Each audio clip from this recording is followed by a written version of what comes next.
For your convenience, we are recording this session. Okay,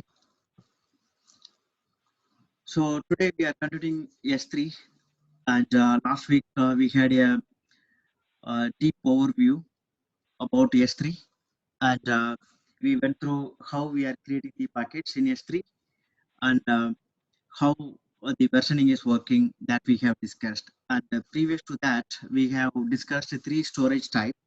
Hope we are able to understand that one. Now we are going to in deep.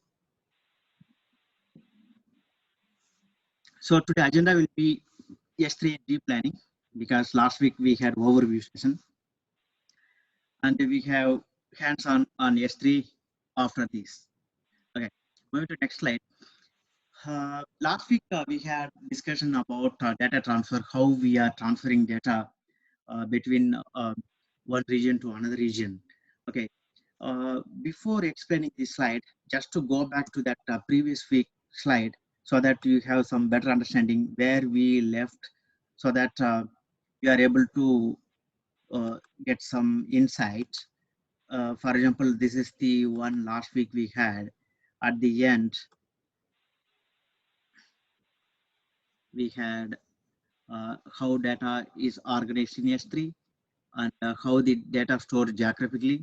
And uh, we saw one example, and this one is very important. So how the applications or your buckets have been replicated in the cross region that we discussed. Okay, so as part of this continuous process, okay, so we are going to start from that slide in the first slide where I left just now. But after that also we had discussed about this pricing. Once again, we are going to discuss about this pricing after explaining other concepts so that you are able to correlate between this pricing and whatever we are going to discuss today.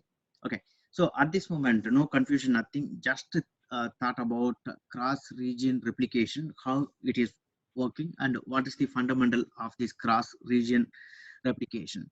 Okay, so at this moment, so as we suggest, the name suggests cross-region replications enable user to either replicate, that means one copy of data, one copy of file, one copy of website reflecting in America, and same type copy is reflecting in Australia.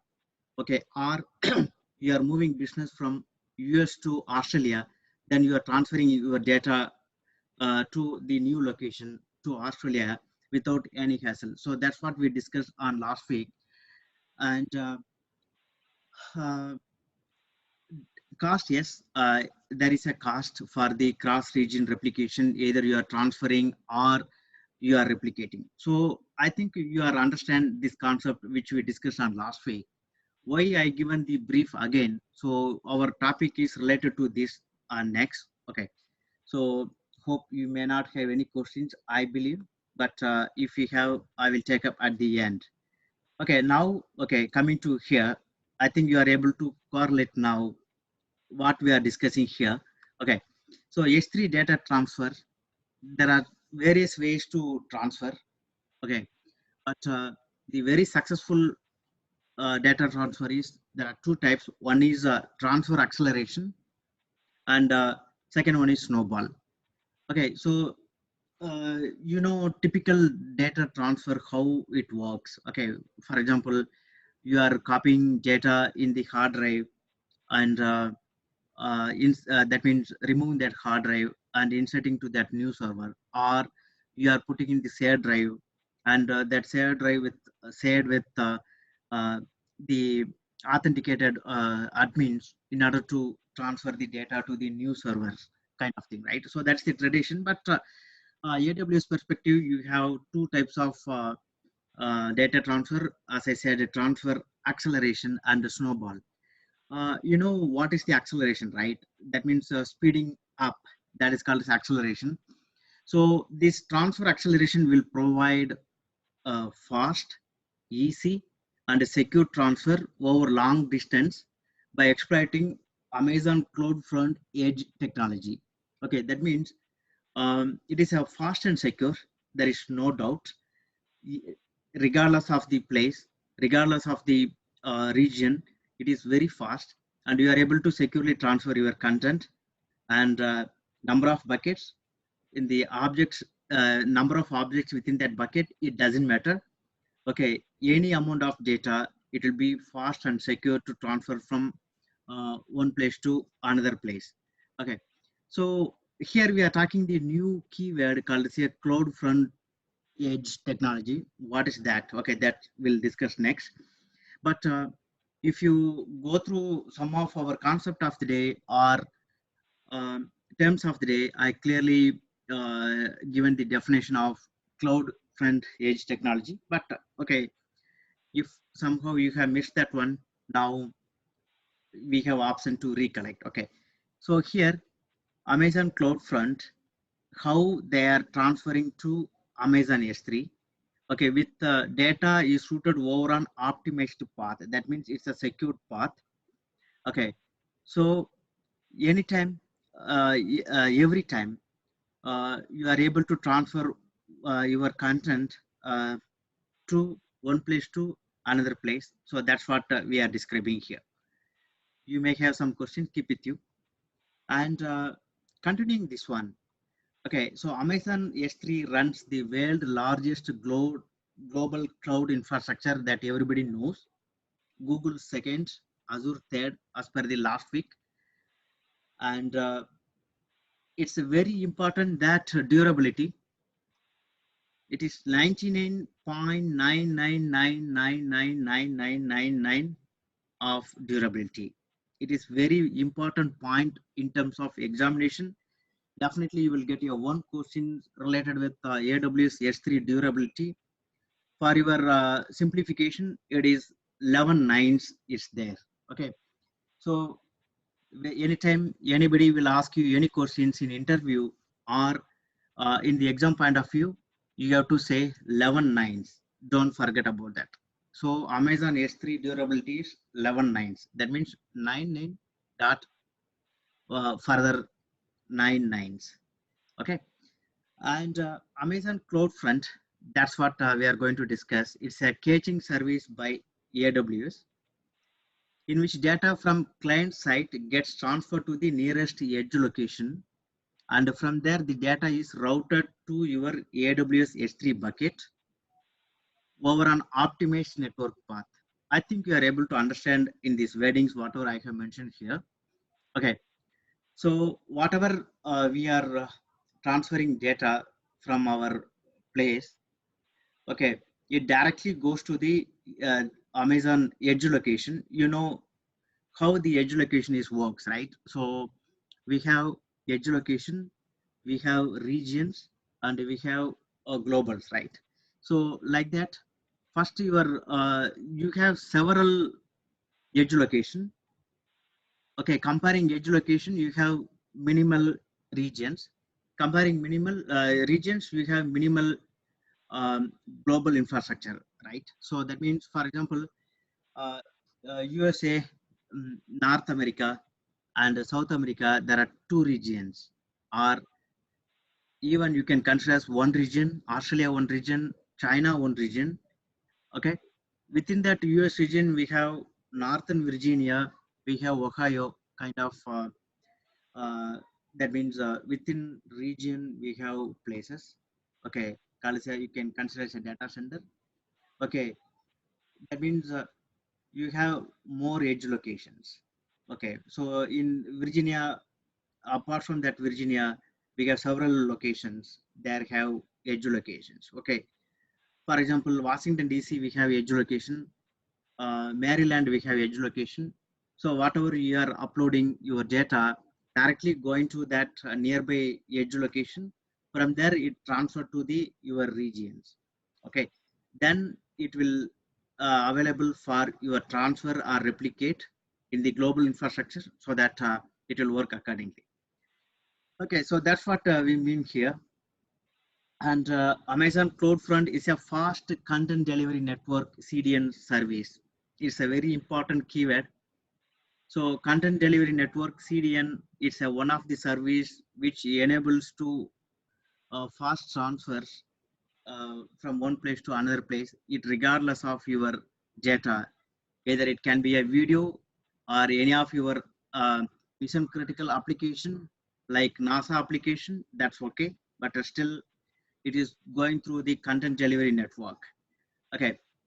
And the very important point you have to note down here is the customers globally with the low latency. That means the access is very quick, it is always available, and high transfer speeds, and all within a developer friendly environment. What is that developer friendly environment? That I will discuss with you next. But before that, you have to understand we have a content delivery network, that is the service which offered by AWS, that also within the CloudFront, or CloudFront is using CDN to deliver the data regardless of the data type in the customers globally with low latency. That is very important point.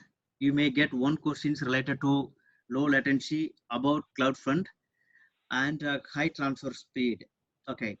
Now coming to the developer friendly environment, that means you can write your own script to enable or disable some of the functionality within that CloudFront. Okay, so that how you will write that we will discuss in the next screen. But at this moment, you have to remember 3 points. One is durability is 11.9, and Amazon CloudFront is the technology.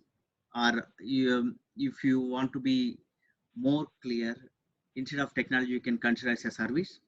Within that CloudFront, we have CDN as a service, which transfer the data. Simple. Okay. CloudFront is integrated with the AWS, both the physical locations that are directly connected to the global infrastructure as well as other AWS services. That means what we are trying to say here, okay, there are two things. One is AWS services, for example, EC2, Lambda, that are some AWS services, right? You already know. And S3 also is one of the service, right? So these services are directly connected to the AWS global infrastructure. It's a simple concept. That means whenever you are creating a new service, it's available almost all the regions, and any regions you are able to access. But condition apply. Last week we saw that S3 bucket is not available in the North Korea region. You saw that, right? So such services, it's a excluded, but most of the services available almost every places. Okay, now you are able to understand what I mean here, both the physical locations that are directly connected to the AWS global infrastructure as well as AWS services. Okay, very importantly, the CloudFront works seamlessly with the services including AWS sealed. Okay, what is that sealed? AWS sealed. It's a very important concept. AWS sealed. Okay, for DDoS. Okay, what is that DDoS? Okay, you may have some idea about uh, DDoS. Okay, but before that, what is that AWS sealed? That we will discuss.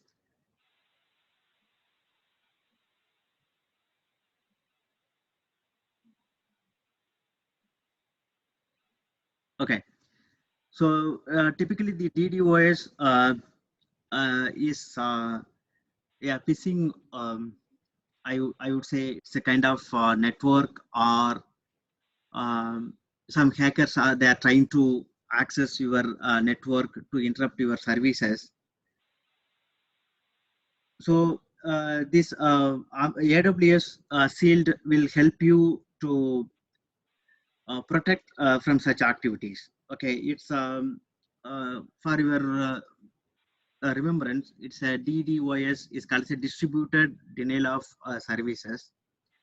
And if any malicious attempt by any of the people from the outside of the country or within the country, they are trying to interrupt the AWS services when you are transferring your content to the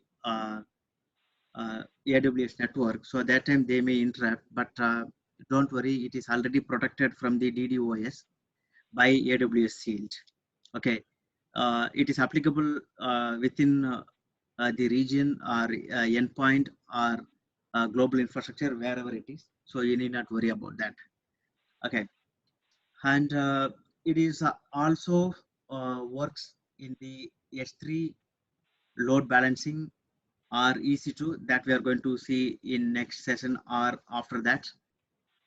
And it's a very important Lambda at the edge to run custom code closer to customers users to customize the user experience. Okay, so you need not confuse much or worry much about this paragraph. Okay, especially what I'm trying to say, uh, your data transfer is secured regardless of where you are transferring. Okay, as soon as you are typing aws.amazon.com, then you are done. Okay, you are secured. Whatever you are uploading your files in the bucket, it's secured because it's sealed by AWS sealed technology. Okay, AWS sealed technology is a protect measures whenever you are transferring the files from any one place to another place, regardless of the place. And how it is protecting from the DDoS, that is distributed denial of service. What does that mean? Someone may try to interrupt your file transfer. So they are trying to attack the network, AWS network, and try to collapse your files. So that time the shield will help you. Okay, the shield is available for all the services, especially for S3, load balancing, EC2, like that, and Lambda Edge. Okay, what is that Lambda Edge? That we will discuss next in the next slide. Okay, I hope you are able to understand now what I mean. Okay, next, if you use AWS origins such as S3, EC2, or load balancing, you don't pay for any data transfer between these services and the CloudFront because it's coming as a free tier, or if you are a corporate user, then still it will come with other pricing. So it is not a big deal for you, so that you are able to use as a free service. Okay, here one quick information about Lambda at Edge. That is, it's a feature of Amazon CloudFront. That's what we are discussing. That lets you run your code globally, okay, closer to your users without provisioning or managing infrastructure. Okay, just you can add a script, or you can run your own code near to that location because you are already authorized. No more authentication is required because it is your bucket, your object. So if anything mess up, it is just because of you. Okay, so at this point, just keep remember Lambda Edge is also a feature in CloudFront that you run the code globally. Okay, which are also closer to your users without provisioning or managing infrastructure. That's all simple. So just to keep that point. Okay, so this slide is very important slide. You will get a minimum 3 questions for your examination and a maximum 4 questions. And in the interview point of view, you may get 4 questions from this slide. Okay, so the main point is durability. Second is what is CloudFront, and what is the CDN, and what is the DDoS, and what is the AWS Shield, and what is the Lambda Edge. Okay, and sometimes you may get one more questions related to the pricing. Okay, you need not pay anything again, transferring these services to CloudFront. So these are the important slide. Definitely you may have some questions we will discuss at the end. Okay, next. This picture may give you some idea. I'm not sure it is giving clear view to you, but I will try to expand as much as. Okay, so you are a developer. Okay, so you are transferring your objects, okay, pictures, movies, whatever it is, zip files, whatever it is, into that Amazon S3 bucket. Okay, so it's kind of HTTP server. Okay, does you mean that? And you are transferring to, one is transferring to your bucket, S3 bucket, two is transferring to HTTP server, or either one consider. Okay. Three is you are transferring to Amazon CloudFront. Okay.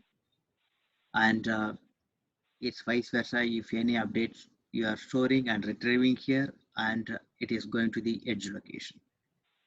Okay. So typically, the Amazon CloudFront will help you to transfer your data from one place to another place, which we discussed last week. So that objects will be moved to Amazon CloudFront. From there, it will go to your bucket. Right. Moving to next one. What is the benefit of the CloudFront? Okay, there are some points. As I mentioned here, it is a fast and global. We already talk about that, and it is has CDN network, which is massively scaled and globally distributed, and it is a highly programmable. That means you can customize your specific application requirements. CloudFront itself, they have several options, okay, or features. You can choose which one is suitable for your needs. So based on that, you can customize that one. And CDN also supports integration with other tools and automation interface for today DevOps or whatever environment using by native APIs or other AWS tools. So it's a very important. For example, you have bulk upload using your data warehousing tool. Okay, still you are able to use this CloudFront, which is going to help you. Okay, and as I said, the content delivery is very fast and it's a global, it's a highly programmable, and it's always secured at the edge. Okay, and deep integration with the AWS tools such as S3, load balancing, EC2, Route 53. We had a brief conversation during starting of our group, but we will discuss more in the later sections. But at this point, these are the benefits. And I didn't mention some points because I don't have space to mention. I don't want to stress more, but there are some additional advantage like less expensive. It is not very high priced kind of service. It is less expensive and time saving. It is very quick, as I said, so it's a time saving, and you can validate what are the services required, and you can opt only those services. So these are the main benefits of this CloudFront. Okay, and CloudFront, you can use a specific region also. There is no restriction in terms of the region perspective. Okay, definitely you may have some question we will discuss at the end. Okay, so snowball, it's a very important concept, very important concept. Okay, so you will get minimum one questions in the examination and one questions in the interview point of view, and depends on the interviewer, you may have additional questions or follow-up questions related to that snowball. Okay, snowball is, what is that snowball? It is nothing, just it's a new way or a way of transferring your data physically. For example, you don't have much internet access at this moment, but you want to upload your content into the AWS. Okay, then you can use the snowball technology. Okay, in the Amazon, in this, okay, here I have missed that comma symbol, but don't mind. In this, Amazon sends an equipment to your premises on which you can load the data. It gets a Kindle attached to it, which your shipping address, and it is shipped from Amazon. Okay, that means how you are ordering your products in Amazon.com. Okay, similar way, you can request this snowball. Okay, as soon as your request has been accepted, then they will send you a physical device, okay, to your address where you can load the data. Okay, so when data transfer is complete and the snowball Kindle changes the shipping address back to the AWS headquarters, where the snowball must be sent. Okay, you need not worry about the true address where it is going to be, because as soon as you have requested, that time itself they set the nearby location from your place, and they will send to that place to upload your data. And it is ideal for customers who have large batches of data move. Okay, that means if you feel you don't have that much of fastest internet or not reliable thing in your on premises, then you can use this method to transfer your data. The average turnaround time for Snowball is 5 to 7 days, because it has to reach that headquarters. Then they have to transfer the data, okay, which is 75 GB of data and dedicated to 1 Gbps line. But slightly this GBs has been increased. So, but regardless, it will be done in 5 to 7 days. And it depends on the situation you can use these. Okay, but this is the snowball. In this picture, I put it here to make sure you understand well. Okay, AWS Management Console create a data transfer job. Okay, as soon as you enter into aws.amazon.com, okay, and you have a create a data transfer job. Okay, we will see the practical as soon as possible. Okay, then that device delivered to your doorstep. Okay, and for example, whenever you are mentioning the data, approximate data, they will send you as many snowballs to you. Okay, the snowball will encrypt and copy their data to the device at a high speed using various protocols. Once complete, the e-ink shipping label will automatically update for return. As soon as you said complete, data transfer complete, then no more data you are transferring to that snowball from your on-premises data. Then it is automatically the shipping address will change to that nearby Amazon location.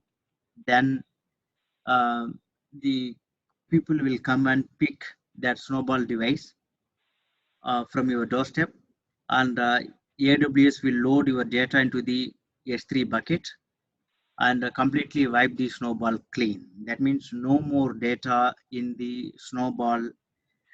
Okay, after transferring, that means after loading your data into that S3 bucket. Okay, we already know that SNS, simple notification service, we have asked in one of the question of the day, everybody was correct. And SNS, we already talked about last week or previous week, and how we have created the SNS in the CloudWatch using the creating alarm. That time we discussed. Okay, so that one is track the job status via Amazon SNS text messaging or directly in the console. That means you will get two types of update. One is if you update your cell phone number, you will get a text or email, and also you are able to see the status in the AWS console, logging with user credentials, your credentials. Okay, definitely you may have one questions or two questions on this slide. We will discuss at the end. Okay, next, how snowball looks like. This is the snowball pictures. Okay, this is the device usually they send to you. Okay, you are connecting your, there are several types of ports available in the snowball. Okay, you are just connecting the snowball to your servers or laptop or your desktop, whatever it is. Then you are uploading your files into the snowball. As soon as when you click complete, then here the data, that means this address will change automatically to the nearby Amazon location. That means after it's complete, after the label change, then that notification will send to the AWS persons, and they will come and collect this snowball from your doorstep to their delivery center. Okay, there they will keep like this the snowballs. Then they will transfer your files into your S3 bucket. So may not have these questions, I guess, but I will take it if you have any questions at the end. Okay. So what is the pricing for the Snowball? Okay, so you get one question from here, Snowball pricing perspective. And as I said, um, this pricing we discussed on last week briefly, but now it makes sense to you to see about how much they are charging after today's session. Okay. As part of this AWS free usage tier, you can get started with AWS S3 for free. You know that. And upon sign up, the AWS customer receive 5 GB of Amazon S3 standard storage. That is 20,000 get request and 20,000, 2,000 put request and 15 GB of data transfer out each month for 1 year. What is the get request? What is the put request? We will see the hands-on. Okay. But at this moment, just to think about or just to keep in mind this some fundamental thing. It's a free usage tier. Okay. And that means S3 is free. Upon sign up, the customer receive 5 GB of Amazon S3 standard storage, 20,000 get requests, 2,000 put requests, and 15 GB data transfer each month. But this number will be changed soon. That's what my understanding from Amazon. Okay, so if anything change, then you follow that, not this one. But at this moment, this is the accurate value. Over this limit, there is a cost attached always. And how Amazon charges you, that you are seeing here. That means as many features S3 is affordable and flexible and it's closing in the costing, it works on pay-per-use, right? So whatever you are using for that, you are going to pay, and the table illustrate that to specific region. First 1 TB per month, standard storage. Okay, this is the value. Infrequent access, this is the value. Storage, Glacier storage, this is the value, right? I hope you are able to understand what is the standard storage, what is the infrequent access storage, and the Glacier storage. Okay, last week we discussed about all these three types. Okay, we had a question also, and 82%, 82.75% people answered correctly. Okay, so I hope no questions on this slide, but we'll take up at the end if you have any. Cross-region replication also building in this below way. Okay, if you replicate 1,001 GB objects, that is 1,000 GB between regions, you will incur a request charge of 0.005 cents. Okay, I know it is little complicated to understand, but I am trying to give as much as simplified form over here. So don't worry, just try to understand. But the main concept we have to understand in this slide is after replication, the 1,000 GB will incur storage charges based on the destination region. Because, for example, if you are a remote region and there is no nearby place where Amazon is located, then the charges will be vary. Just remember that one. And two variants of Snowball. One is 50 GB, that is $200, and 80 TB, that is $250. Not very costly if you are using the Snowball service. And this is the fixed service fee. That's what they are charging. And apart from this, there are on-site charges which are exclusive of shipping days. The shipping days are free. That means as soon as you requested the Snowball, okay, when they are sending from Amazon location to your doorstep, that days shipping days are free.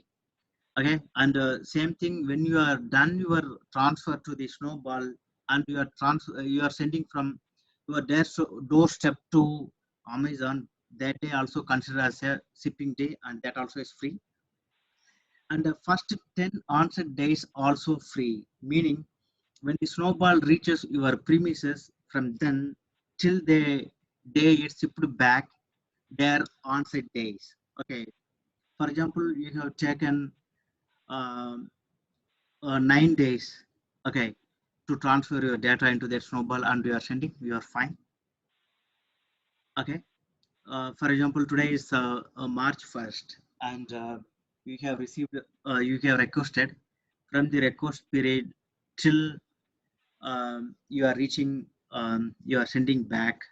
If it is within 10 days, you are good. But someone is a little lazy and they have taken 5 more days extra, then after 10 days, there will be a charges for those 5 days. Okay. So these are the some pricing concept. It's not very complicated, but need little attention over here. But it's a straightforward.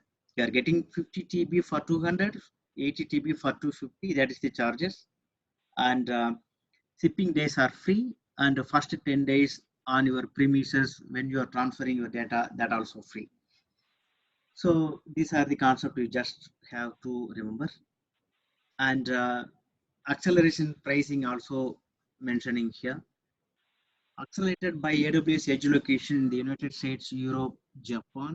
It is very cheaper than other places, other regions. That is just 0.04 per GB, and Edge locations it is 0.08 GB.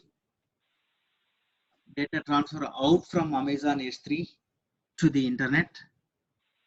Any edge location, it's a common, it's a 0.04 GB. Data transfer between Amazon S3 and other AWS region, that is 0.04 GB. Do really you need to remember this one? No. Okay. But if you are going to work practically, you have to know. But exam point of view, no questions from this slide. Okay, interview point of view, there is a just 20% you have chance to ask on this from this slide, because why they may ask, because you have to understand the pricing. Why they cannot ask, because it's not mandatory to know. Just if you are googling that itself, you are able to see. Okay, so feel free, but just as a I have responsibility to tell you the pricing for the transfer acceleration. That's why I have added this slide.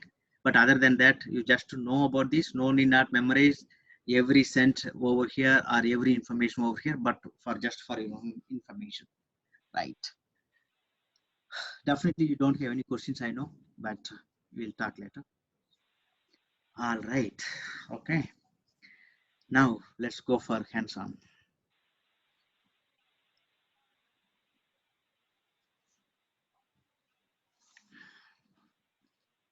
Okay. Last week we have created S3 bucket. Okay, again, I'm typing Amazon, aws.amazon.com.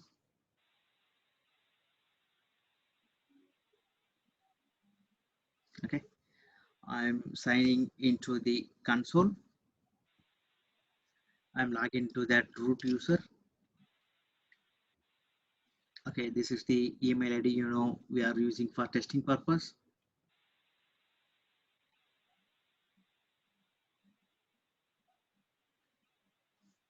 And the password, what is that password? I forgot, but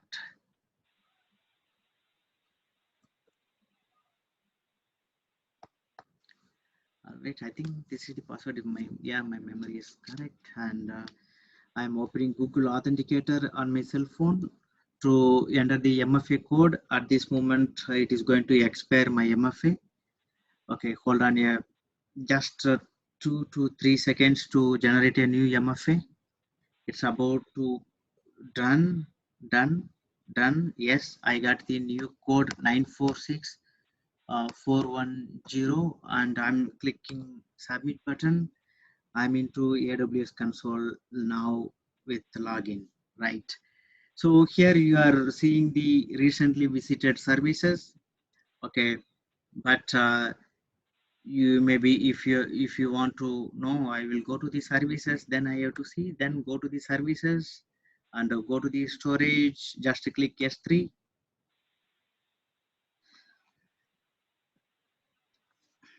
Okay, so this is the bucket last week we have created. Okay, I'm not sure you still remember, until unless you already worked at your home. Okay, but I think we can quickly create one more bucket if you need. Okay, and okay, I don't want this. I don't want this. Sorry, I don't want this. Okay, so create bucket. Okay, we will quickly create a bucket, and from there we will go. Again, we have asked a question related to this create bucket, and 79.25% they have answered correctly. Okay, again, keep in remember the bucket name supposed to be a global name, not only within your account, not only within your region. It means globally. Globally means globally. Okay, and the bucket name is supposed not to start with the capital letter. Okay, which we already discussed, and it's supposed to be at least 3 characters. Okay, so I'm creating a one more bucket, Kana AWS 2. Okay, and keep in mind, North Virginia, you choose this region because it is a faster service and most of the services are available.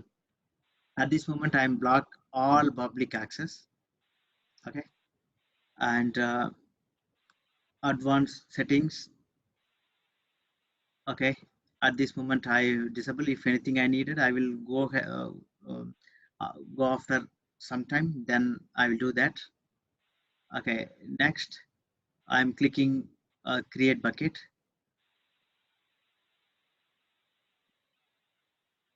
Okay, I have created a bucket. So someone was asking me questions. There is some UI change since our last week. Yes, if you see last week bucket when we have created, that time it was asking the versioning and other log details, correct? So now it is a straightforward bucket we have created. Okay, you can create as many buckets, but you know that you have 100 bucket limit per account. Then you can send a special request to create more buckets, and that also there is a restriction because every account maximum they have 1,000 buckets, but that is more than sufficient. The reason behind every bucket accept up to 5 TB. That means 100 bucket itself, you know how much data you can store. That too up to 1,000 bucket, you know how much data you can store. Okay, so virtually it is an unlimited bucket, unlimited storage.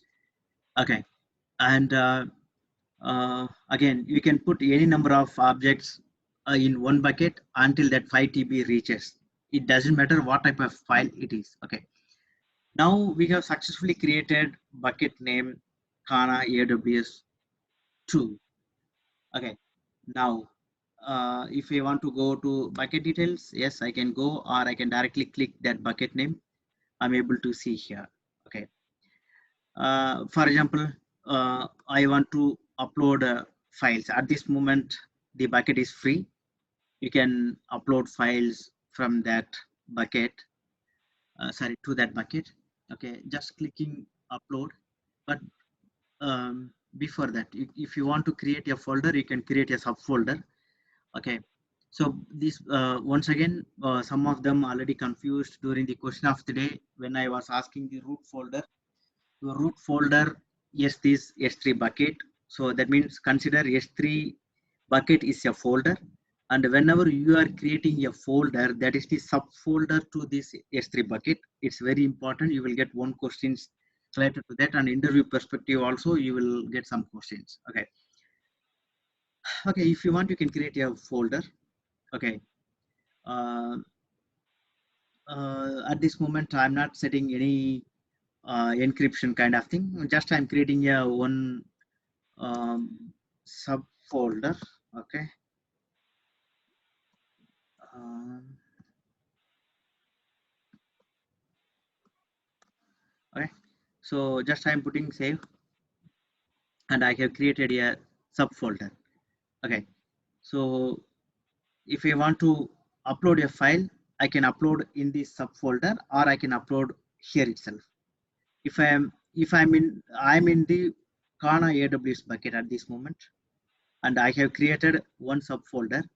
If I upload file, if I click here, file will be uploaded over here. But if I want to be in this specific folder, I have to click this specific folder, then I have to upload. Okay, so in that case, you are able to see you are in Amazon S3 and the Kana AWS2, that is the folder you are in. And sorry, that is the bucket. And you have created one subfolder that is called a Kana AWS subfolder. Whatever you are uploading file, it is going to be placed here because you are in this subfolder.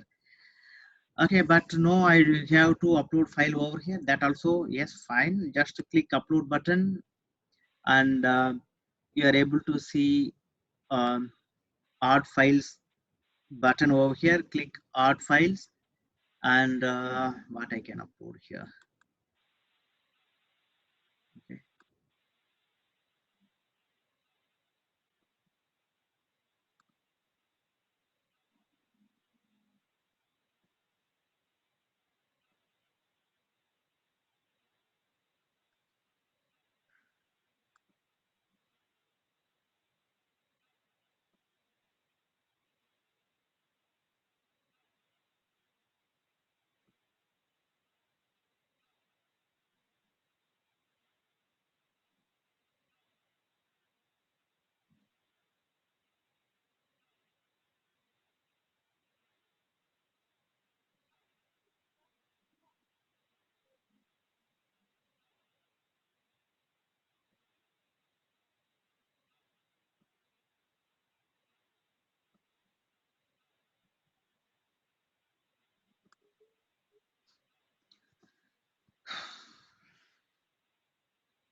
Okay, I'm adding one file.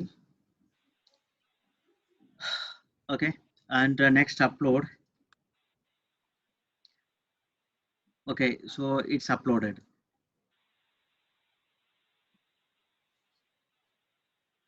Okay, so when I click that object, okay, whatever you have uploaded, that is called as object.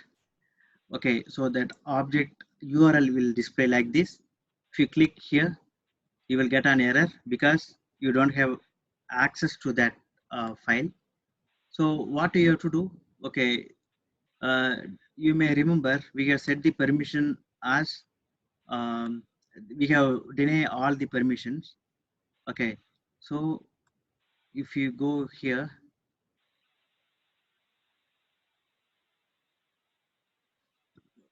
you are able to see um, it is a restricted access.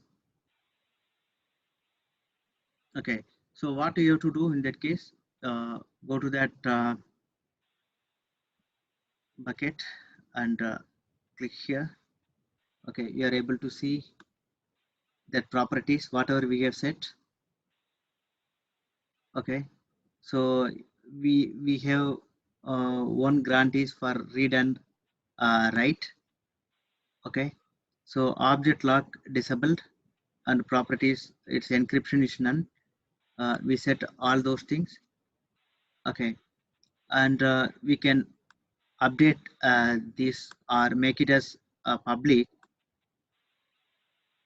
Okay, so but here the public is disabled because we didn't set that property as public. We have disabled that options, or we have we didn't click that checkbox when we have created that bucket. Okay, so what we can do here, we can go here.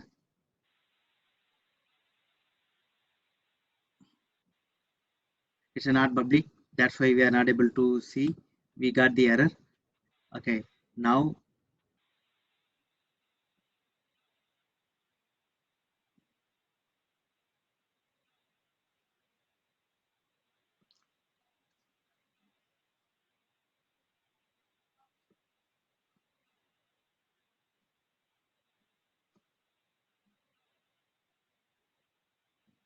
there is a slight changes on the UI,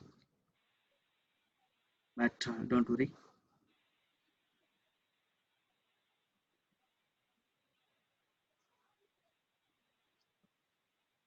Okay, here I'm editing.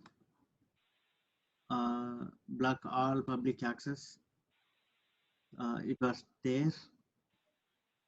Okay, now I will enable to that. Affects all existing and new buckets into your account. Yes. Confirm, I have to type. Then confirm.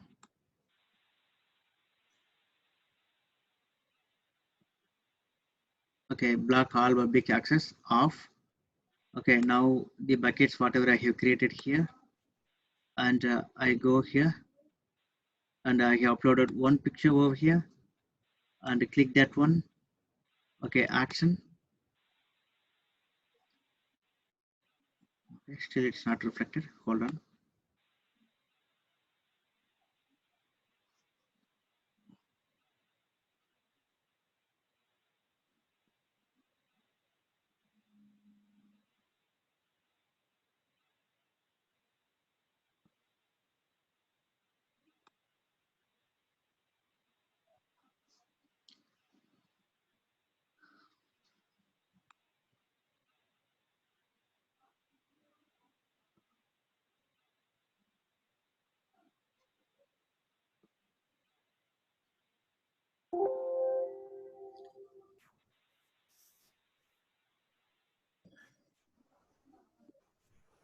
I think you have to grant that read access thing.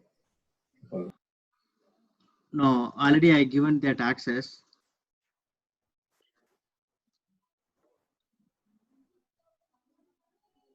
Satya, even if you give access to the bucket, individual objects you need to give a separate, make it as a public access. Yeah, now that's what I'm doing, right? So okay.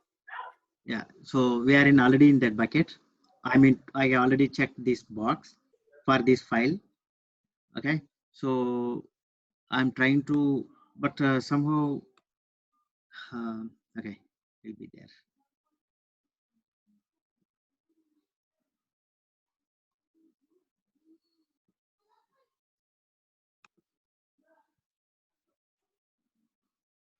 So permission is everything is correct.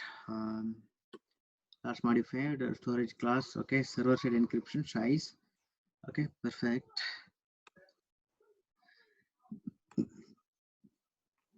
Okay, access for the object owner, yes, it's perfect. Read object, write object, okay.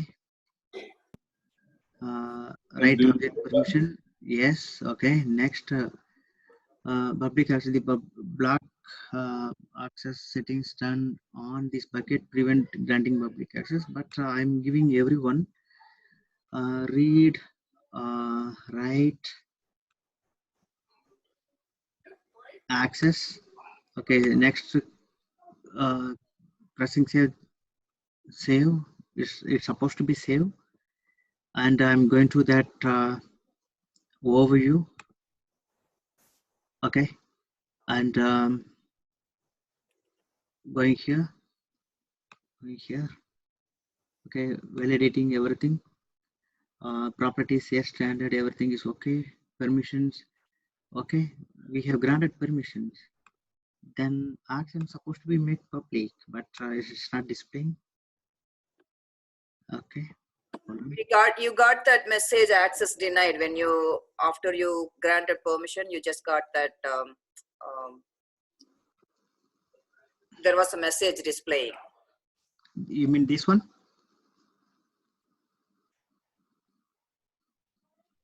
No, this, as it says, it's if you turn it on, it will block the public access, right? It's supposed to be off. Okay, so currently access to the subject, no. Read and write permission is no, right?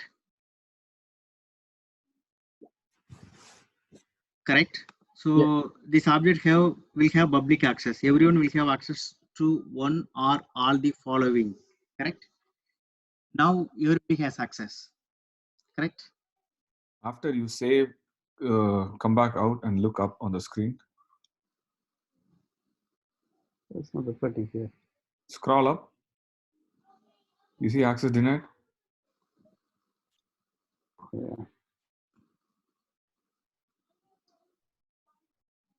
Yeah, I think you missed that. It was giving on the top, in the mid, in between. Okay. Not allowing you to make any changes to the bottom part. Okay. The public access. Yeah, I'm checking here.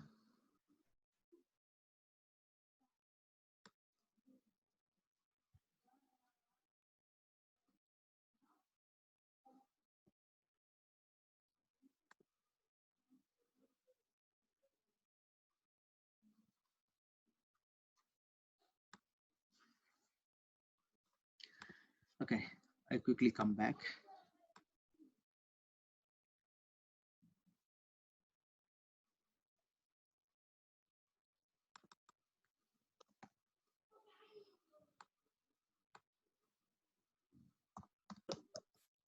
Satya, I noticed the public block all public access for the bucket level should be unchecked. We already did actually. Then you go and give the permission to the object level, then you should be able to do. Okay, we did once, but only 1 second. I'll quickly check here.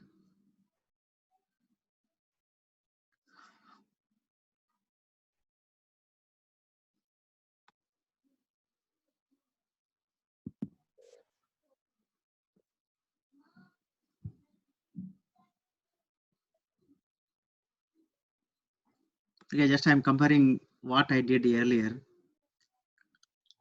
Okay, two grantees. Okay, I see the difference, but same way it's supposed to work.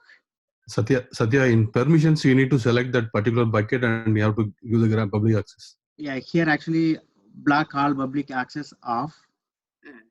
Okay, I did earlier. Okay, hold on a second. I just log off, log in.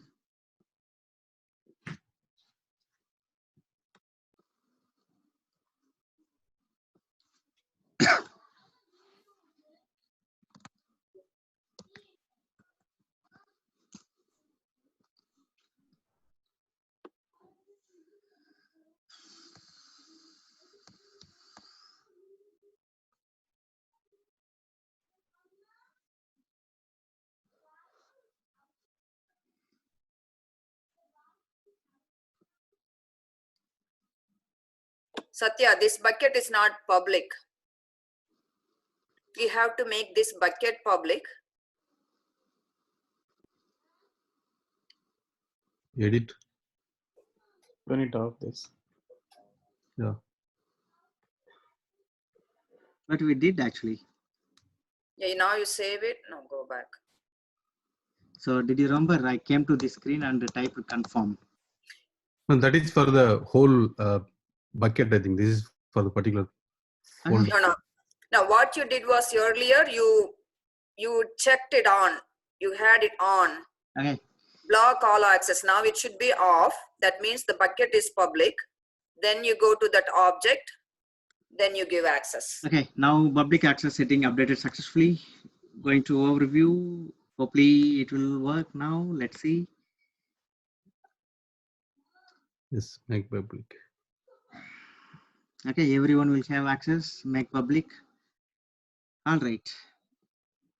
Okay, if I click that image, that file, I will get this URL, right? If I copy this URL or paste or just click, we are able to see our object has been successfully uploaded in AWS S3 bucket. Thank you guys for your patience. All right. So if you want,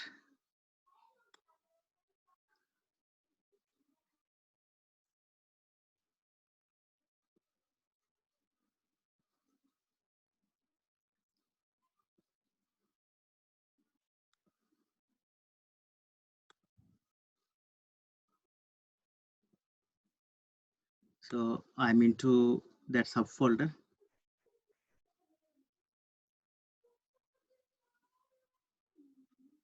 Make public. Okay, public. Okay, when I click this link, you are able to see the hyperlink. And when you copy paste or just click, you're supposed to be go here, enter. You're able to see the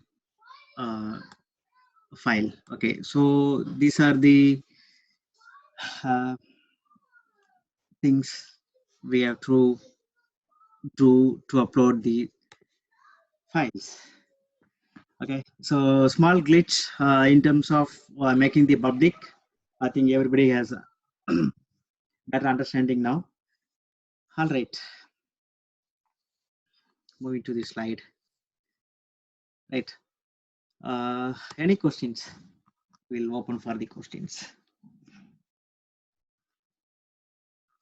So we have successfully created bucket. We have successfully uploaded a file. We have successfully viewed that file. We have successfully granted the permission. So these are the activities we have performed in hands-on, but next week we will try to complete S3. Right, questions, if any?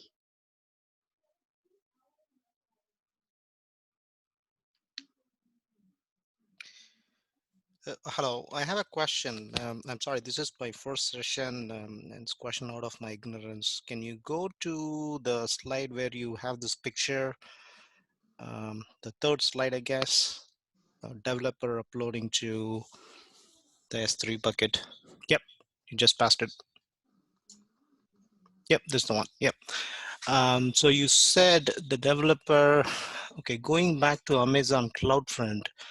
So that is a caching service from where the data gets transferred to the nearest edge location, and from there the data goes to the S3 bucket, right? So that's what the CloudFront is. So now go to the that picture. So now it shows the developer can upload straight to the S3 bucket, and also arrow goes to the Amazon CloudFront.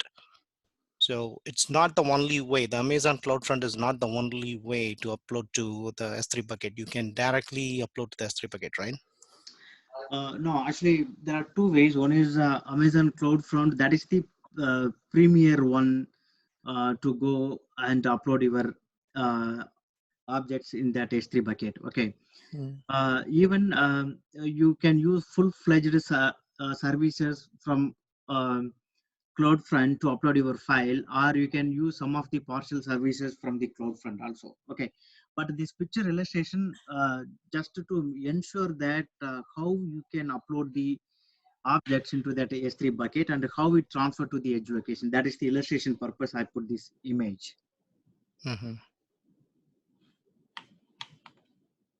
I'm just making sure I understand this again. Yeah, so absolutely. Amazon CloudFront is not the only channel to upload to S3 bucket. There are some direct way to upload to the S3 bucket. Am I right? Yeah. For example, consider this 1 and 2. You are sending you are asking the snowball request. Okay, gotcha. Okay, they are sending the snowball to your premises. okay, you are nothing to do with that CloudFront in that Snowball. Mhm. You are just uploading, you are loading your files into that Snowball, and they are taking care to use the CloudFront to upload your files into that bucket, right? So that time, so the 1 and 2 is applicable because you are not doing anything with the CloudFront, but your object in the S3 bucket. Mhm. So in that such scenario, this 1 and 2 will be helpful for that illustration I have mentioned. Okay. But you are directly uploading S3 bucket, you can use the CloudFront. But without CloudFront, S3 buckets, no, there is no way. Okay. Answers my question. Thank you. Okay. Hey Satya, the one you did right now is straightforward uploading to the S3 bucket, right? So you didn't use any Amazon CloudFront to upload it. No. So is it similar to the 1 and 2? Directly No. uploading into the S3 bucket manually? No. Okay, you are saying that I have uploaded 2 pictures that you are asking me whether I have used the CloudFront or not? Yes. No, it is a CloudFront because it is indirectly we are calling the services CloudFront service to upload the picture. Okay, it is applicable still that point number 3. Okay, point number 1 and 2, as I said, it's applicable to the Snowball technology. So even though when you uploaded the photo to the S3 bucket, that Amazon CloudFront is seamless, running behind the scene, right? Absolutely, yes. Okay. But how it is going to work, we already explained. But if you want more information, next week I will show you some hands-on over there. Okay, so if suppose I want to create a service, and through my service, like I'm going to contact the Amazon S3 to upload or download, so how do we do? I know it's like little advanced thing because we just started to upload directly in S3 now. So how do we do that? Okay, so can you reiterate your question? I mean, dynamically, like I need to like upload or download to Amazon S3 through one of my web services. Okay. Okay, it is on premises. You are going to use AWS to upload your files, or you are going to use the Snowball? No, not the Snowball. Okay. So in that case, you get to you can use Lambda Edge, right? As I told you in one keyword, correct? And it will help you to write the native code or user-friendly code in the nearby the users where you need not have the specific permissions to write, correct? So you can use some script. Okay, that script you can bulk upload to that S3 bucket. Okay. Did you understand? Or any questions? If not clear, let me know. I will explain you. Hi Satya, this is Priya.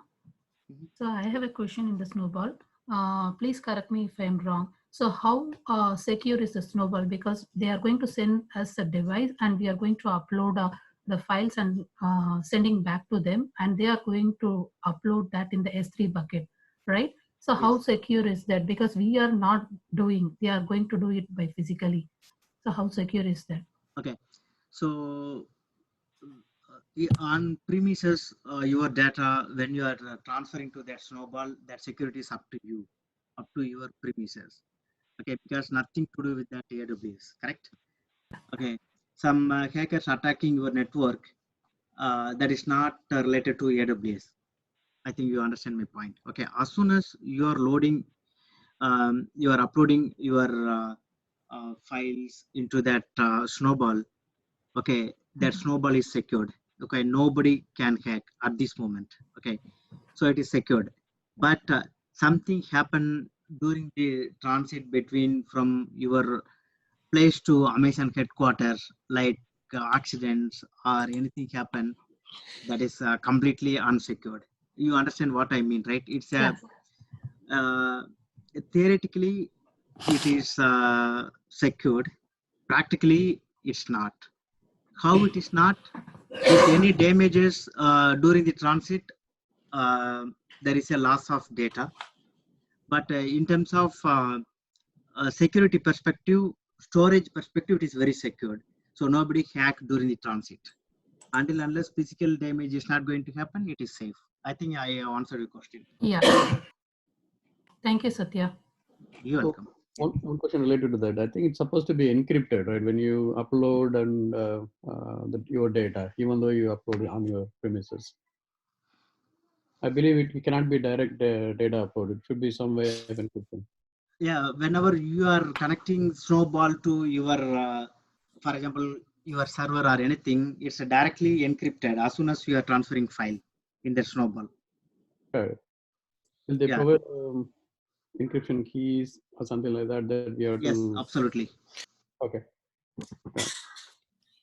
One question back to the file transfer. I didn't get that. I thought when you uploaded the photos, I thought it's a simple transfer, not using the CDN. Because somewhere I kind of felt like a CDN is additional feature or maybe premium service you have to pay for it. It may not be free, right? Or it's not. Yes, absolutely. Yeah, that's why we have mentioned in this slide how much charges kind of thing, right? Right. So in that case, why Amazon is forcing everyone to use the CloudFront for the transfer, even it is seamless?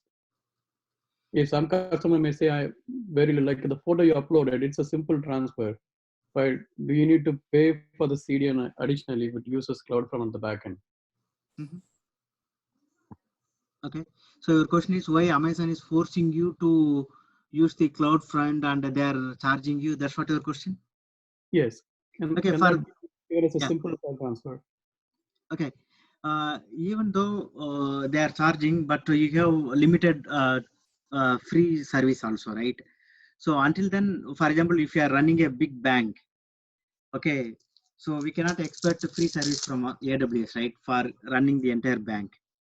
We are running a small business, okay, with 5 to 10 users, and that small scale industry is supposed to be in the e-commerce site. Then they're not charging that much, right? It depends on your business, it depends on the transaction, depends on the upload they're charging, right?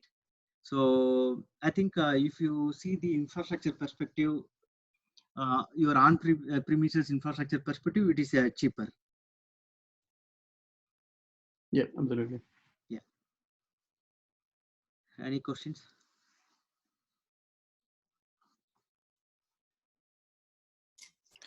Going back to one of the question somebody asked about dynamically creating S3 buckets. I mean, uploading to S3 buckets. I'm not sure if I understood the question right.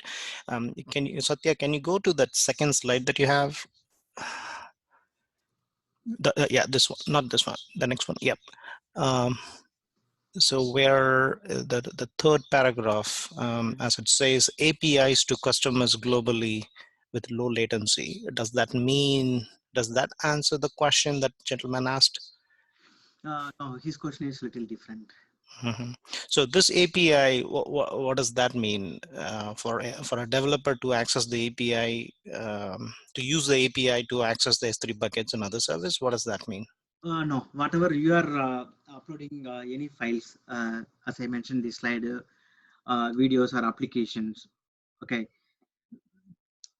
and some APIs, for example, if you are running a .NET file, .NET application, you are using some customized APIs, right? So that also some of the files, okay. So those files, it's encrypted and available globally. That's what I meant. So API is also one of the file type, like videos, data. That's what I meant. Mm-hmm. It's nothing to do with the developer is going to access that API and using some encrypted key, they are going to access now. Mm-hmm. So from what I understand, the CloudFront is a good analogy I would think of as a Netflix, right? So in Netflix, you're trying to access movies from, say, African continent. When you do that, they will have the CloudFront network set up there. So they will push the movie there and, everybody in the African nation can access from there, instead of replicating in all the areas. So I think that's where the the CloudFront network comes into play? Partially yes, partially no. Because the CloudFront typically we are using to upload your contents to S3 bucket. Okay, but whatever you are saying that it is a kind of on-demand videos kind of thing you are trying to say, right? That is area-wise or region-specific content delivery. That's what you mean, right? Yes. Mm-hmm. Yeah. So yeah, yes and no.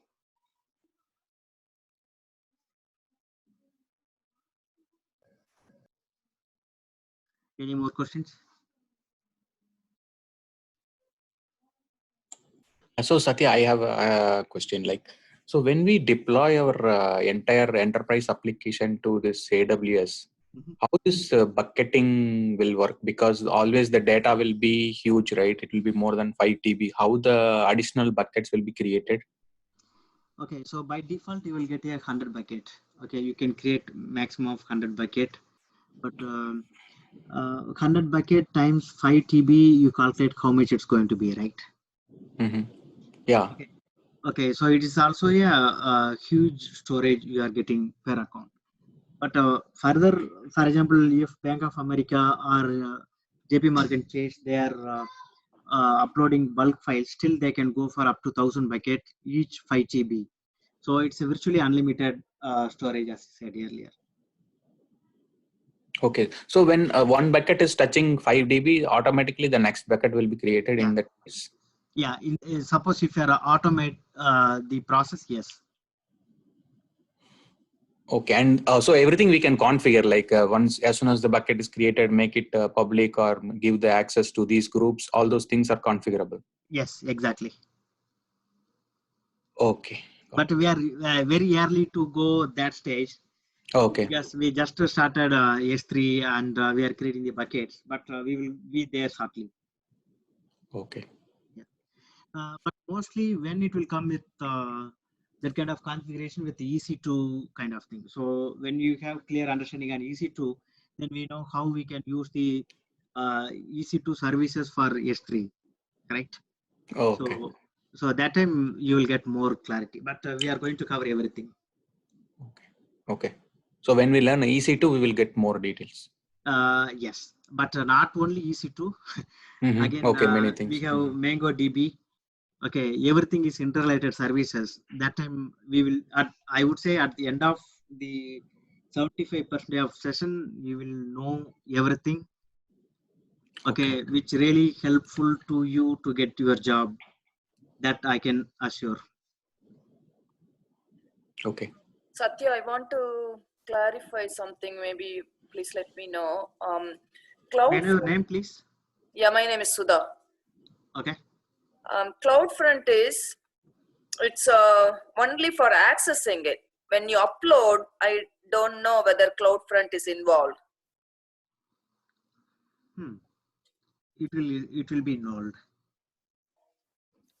Okay. Just going back to last week's session.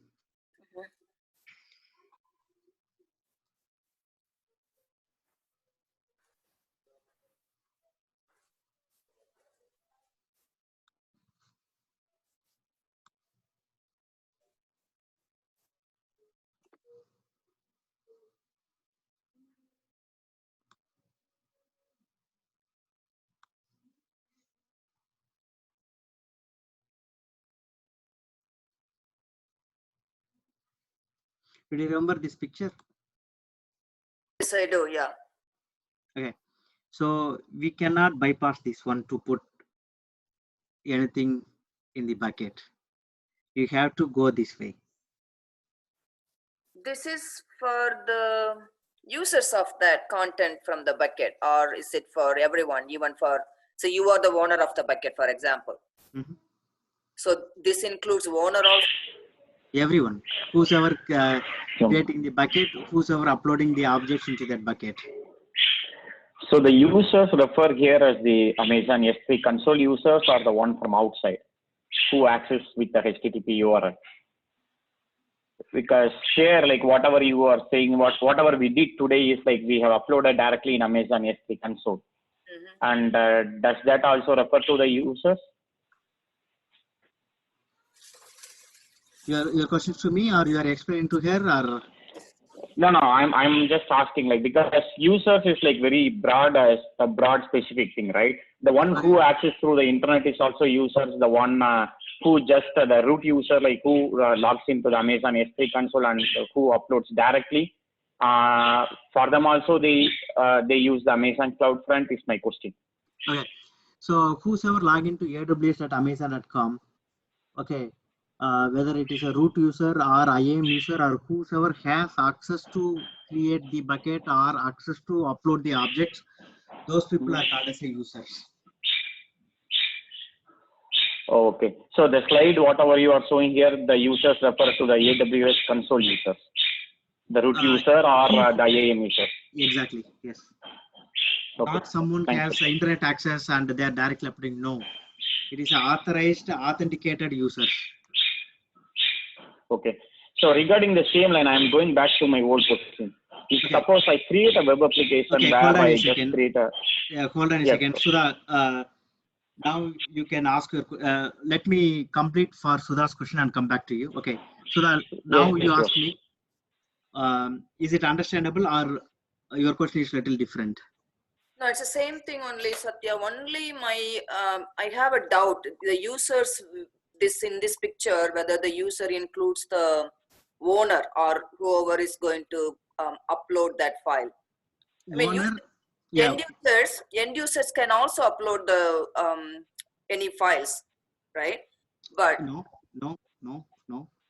Only they can see when you give right access. Yes, when they have privileges to access that particular bucket, yes. Otherwise, no. For example, you have created 67 buckets, okay, as a root user, but you have given specific bucket access to specific users in your organization. Okay. Yeah. So in that case, not all the buckets can be accessible everyone. Correct. Okay, so those who are authorized, only they are accessing their relevant buckets or respective buckets. Yeah. So see, someone put it in the chat. Same thing. I'm also, my understanding is also same. Amazon CloudFront Global Edge Network. That's nothing but I didn't see the chat. Okay. I didn't see chat. Just now I'm seeing. Please go on mute. Okay. Denial of service. Okay. Already I think I explained. Use the AWS CLI to make Amazon S3 API calls. For information about setting up the example S3, say the following. Okay. Thank you. And CloudFront Global Edge Network to deliver content to end users with lower latency. Okay, so now what is the question on this chart? So this one, so CloudFront is involved only when you deliver the content to the end users. So when you upload, whether CloudFront is involved or not, that's my question. That's still I have a doubt. That is involved. That's why I came to this previous week slide and I told you how CloudFront in between you and the S3 bucket. Okay. Thanks. Yeah. Clarified? Okay. Yeah, sure. Thanks. No problem. So now you ask your question. I don't know your name, but. Hey, Satya, this is Rajkumar. Sorry for my, I mean, like, I don't know whether this is correct or not, but if my question is wrong, sorry for my ignorance. No problem. So if suppose if I create a web application where I just have a page and where I would like to like upload some images, okay, and I can see that you have the HTTP URL to access to your bucket. So I have my own bucket and I have my HTTP access URL to access to my bucket. So how can I do like from the web application that I created? So you logged into the Amazon console and then uploaded, right? Rather than that, I want to do the same by creating web application and then like, from my local file or wherever, like I want to upload that, write an application to access to the HTTP bucket to the bucket through the HTTP access and then do that dynamically. Is it possible to do that? Yes, it is possible to do that. Yes. how can you do that? Okay, so you have consider you are running a web application using ASP.NET, right? Anything ASP.NET or Java Gateway application. Okay, so your question is, instead of I'm going to that bucket and making us public and accessing that HTTP URL, you want to directly access your application, especially web to the bucket that I create. Because you went to the bucket, because the bucket is nothing but we have the HTTP URL, so you can access through any of your HTTP protocols, like you can access to your stuff. Okay. So I want to dynamically upload whatever I want to my bucket through my web application. Yes. Rather than going into the AWS console. Yes, sir.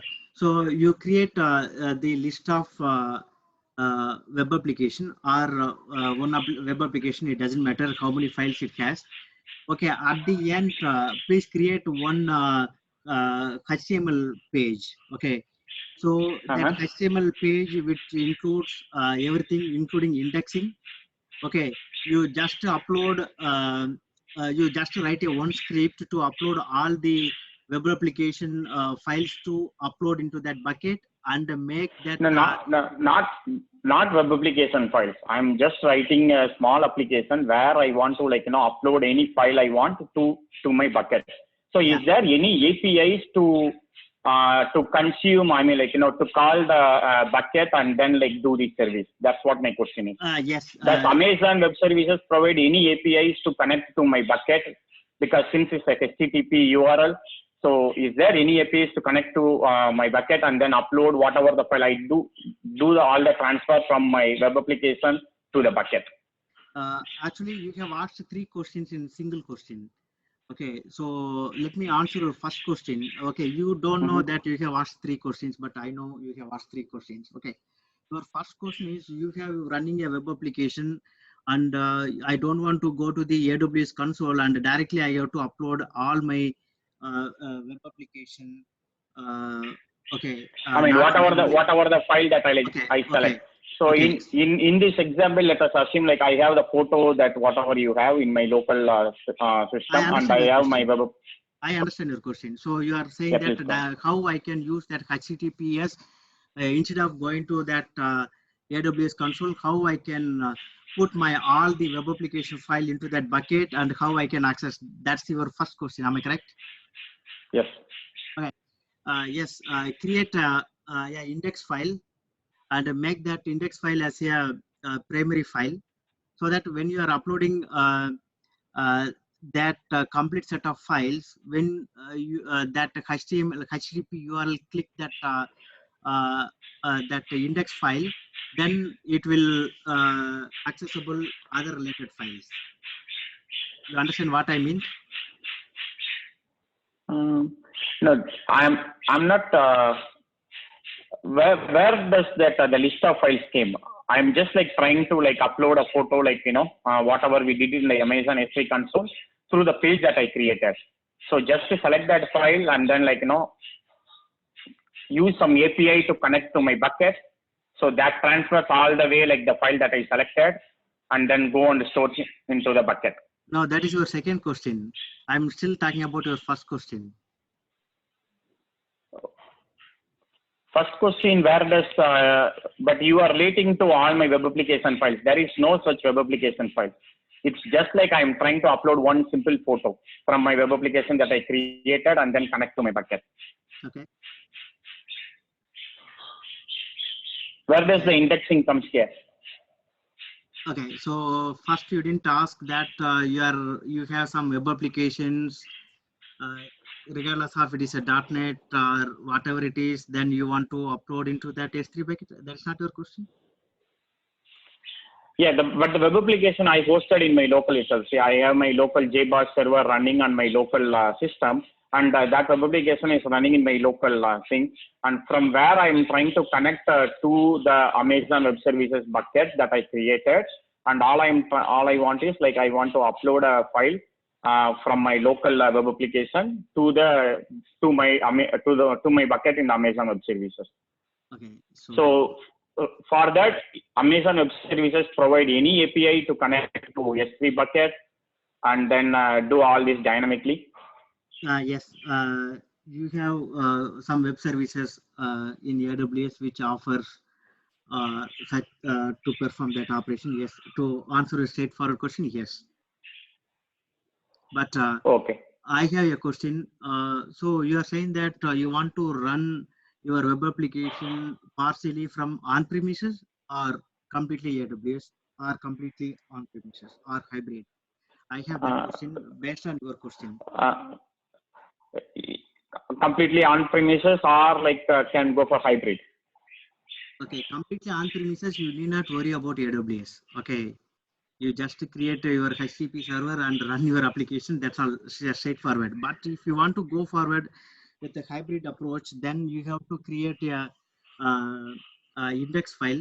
So when we are hosting that index file in AWS, whenever we are clicking that HTTP, that index file, it will take from your on-premises files. So it's straightforward. Okay, got it. Okay, so these index things also are coming, all are coming when we are going for a hybrid approach. Okay, got it. Absolutely, yeah. So so Amazon Web Services provide some APIs to connect to the bucket. Yes. What API and how it will work? Stay tuned for the upcoming session. I will explain you. Okay, thanks. Okay, so did I answer your questions? Yes, hopefully, like, when we go through the upcoming sessions, then I think like I'll be able to understand all those different APIs where I can do it dynamically rather than logging into AWS console and then uploading manually. Okay, but at this point, you understand what we are talking, correct? Yes, I understand. Okay, fine. Thanks, Satya. Thanks for your time. No problem. Any questions?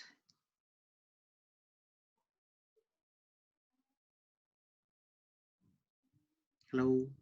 Any more questions?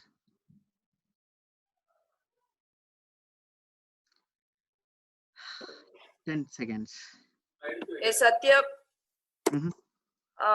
See, I just uploaded it. It's not, you mean through API also we can do just to upload the objects in the S3. I have put that. I mean, it is possibly CloudFront is involved in everything. I will talk to you because still I have a doubt though. Okay, sure. Yeah. Does anybody have any other questions? I also uploaded that one document for uploading the object. That one can help whoever asked questions before how to upload from your web app API or anything. Thanks, Sudha.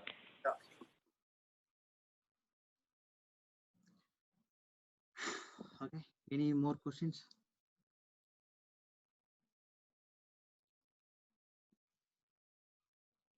Satya, just quick question, Rajesh.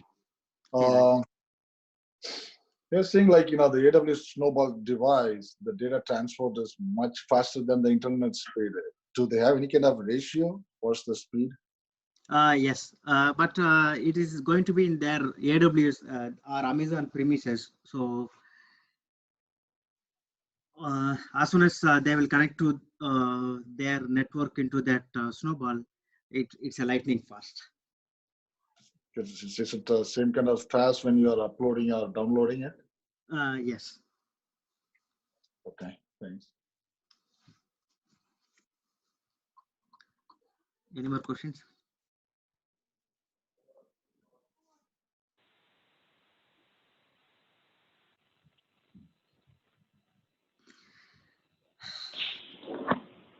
Satya, one last question. There were 3 different storage types, right? Fast access, Glacier storage, but are we going to cover that in upcoming session? Because the one that we uploaded, we didn't specify like, what type of storage access we want to go for. Yeah, sure. Yeah. But at this moment, I think everybody knows what are the 3 types of access, right? Frequent, infrequent, and Amazon Glacier. If they know that concept, but the one, That we understood. But the one we uploaded, we didn't specify like what type of access we want to give for that photo. Yes, sure. Because we don't have that much of time to cover everything in single day. Okay. But Okay. in No future, definitely yes. Okay. Okay. Yeah, that's what I was about to ask. So in upcoming sessions we will see that. Okay. Absolutely. Yeah. Thanks, Satya. Any more question? No problem.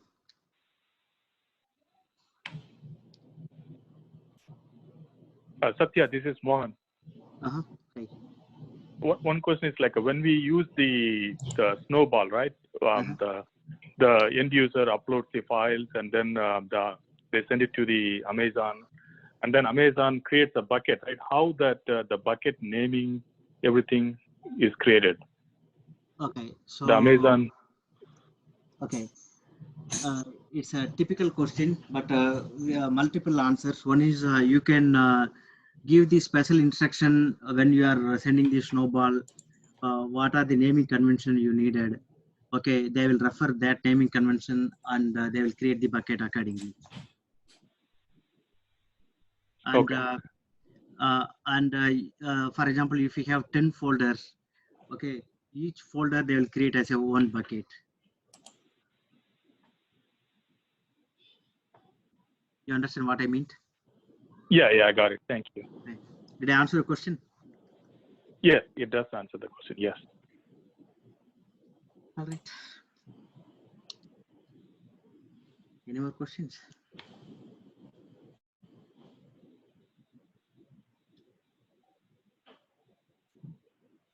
All right.